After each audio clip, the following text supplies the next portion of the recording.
Shalom, saudara-saudari yang dikasihi Kristus.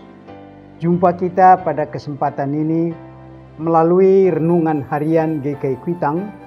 Hari ini Senin 9 Mei 2022 bersama saya Pendeta Emeritus Arti Sembiring.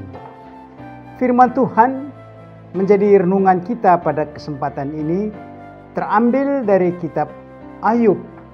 Ayub pasal 19 ayat 25 yang berbunyi demikian.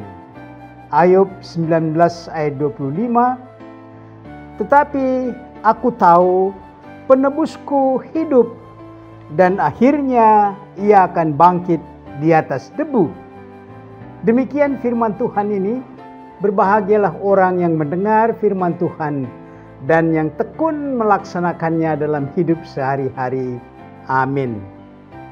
Dari firman Tuhan ini, Ayub 19 ayat 25, tema kita berbunyi, pengharapan terakhir. Mari saudara-saudara, kita mencoba merenungkan firman Tuhan ini. Sering kita terbawa arus duka cita, melihat bagaimana anggota keluarga menghadapi kematian kekasihnya di keluarga mereka.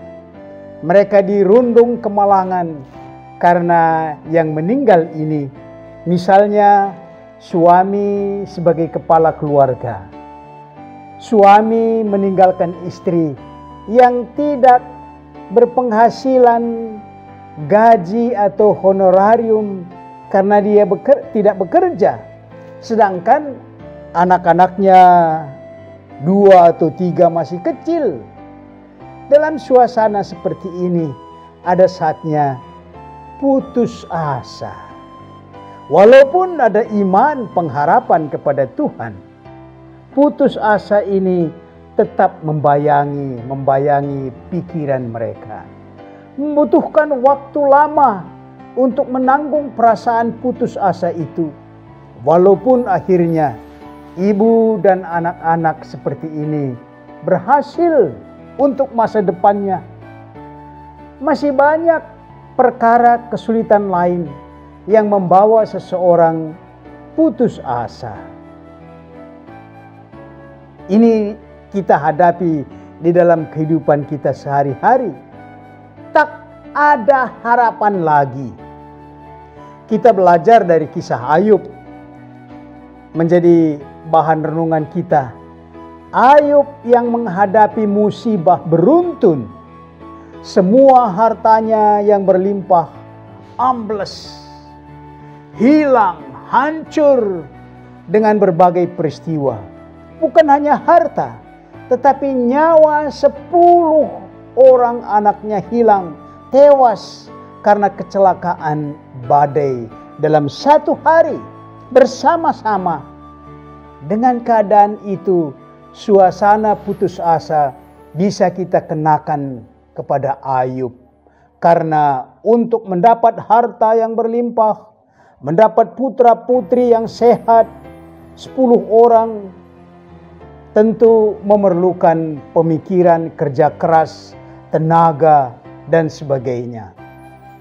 Menghadapi musibah itu, Ayub berkata, musibah yang beruntun ini, dia berkata, dengan telanjang aku keluar dari kandungan ibuku, dengan telanjang juga aku akan kembali ke dalamnya.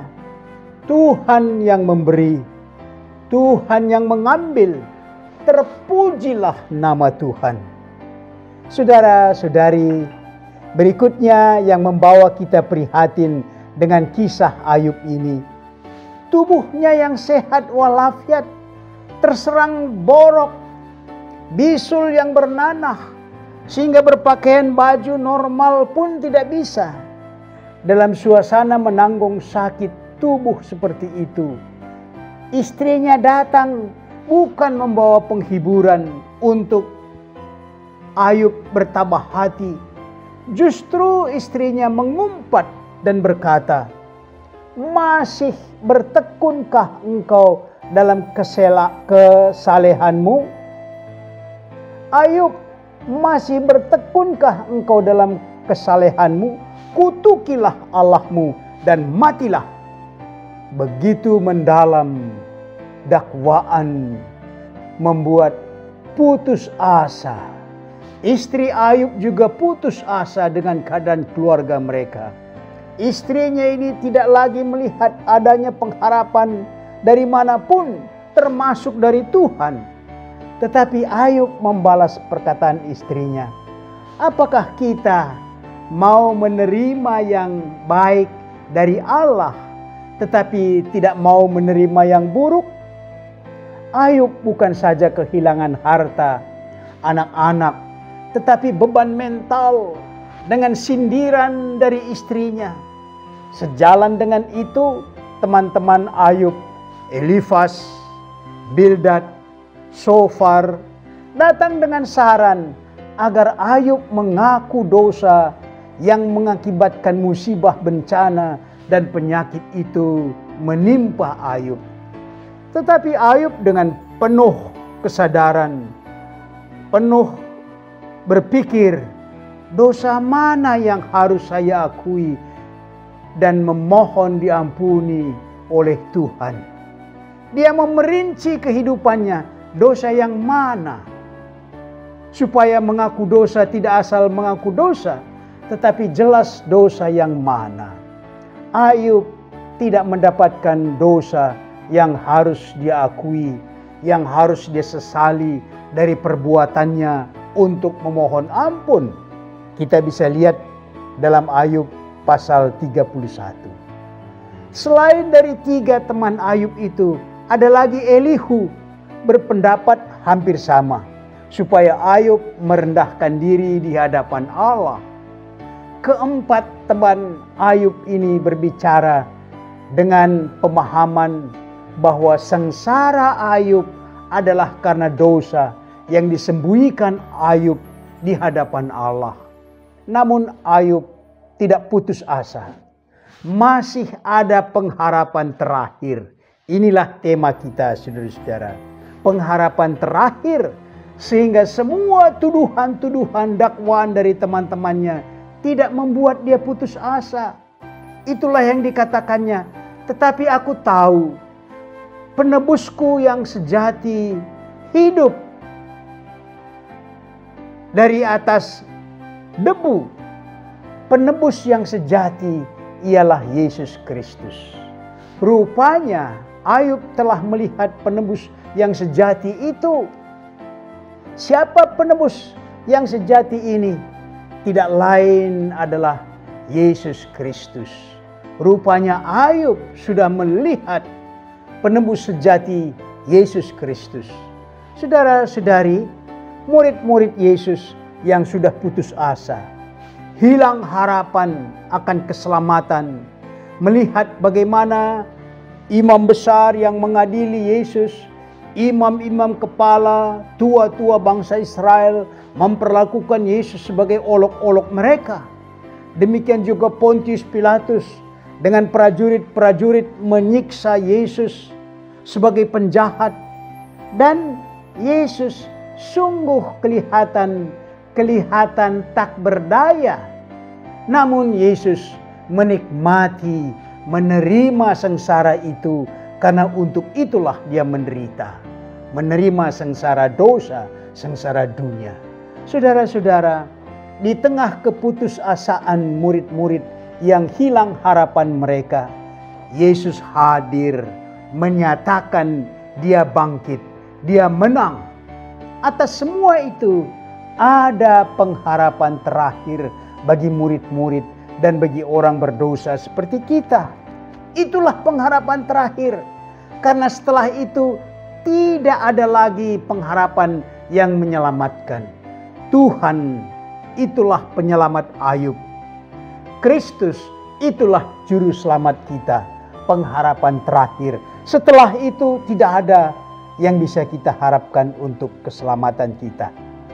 Mari saudara-saudari, kita aplikasikan renungan ini dengan pokok-pokok berikut. Pertama, apa yang terjadi bagi Anda seandainya Kristus tidak bangkit? Yang kedua, tema kita berbunyi pengharapan terakhir untuk keselamatan kita, yaitu Kristus bangkit. Setelah yang terakhir ini, masih adakah pengharapan keselamatan bagi Anda? Yang ketiga, bagaimana Anda menyimpan pengharapan terakhir ini, yaitu Yesus Kristus yang bangkit? Mari kita berdoa.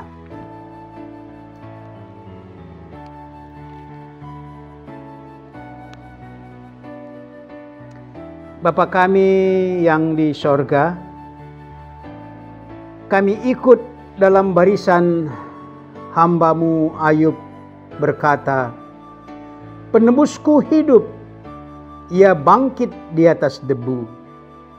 Terima kasih ya Tuhan atas karya Kristus menebus kematian dunia ini untuk membuka kehidupan abadi bagi kami. Karuniakan keteguhan hati, keteguhan iman dalam menghadapi berbagai kesukaran, berbagai kesulitan, berbagai kecemasan dan derita. Oleh pertolongan Roh Kudus, kami tidak akan meninggalkan pengharapan keselamatan dalam Kristus. Karuniakan kesempatan untuk kami bersaksi dan melayani keselamatan Kristus. Inilah doa kami dalam nama Yesus. Amin.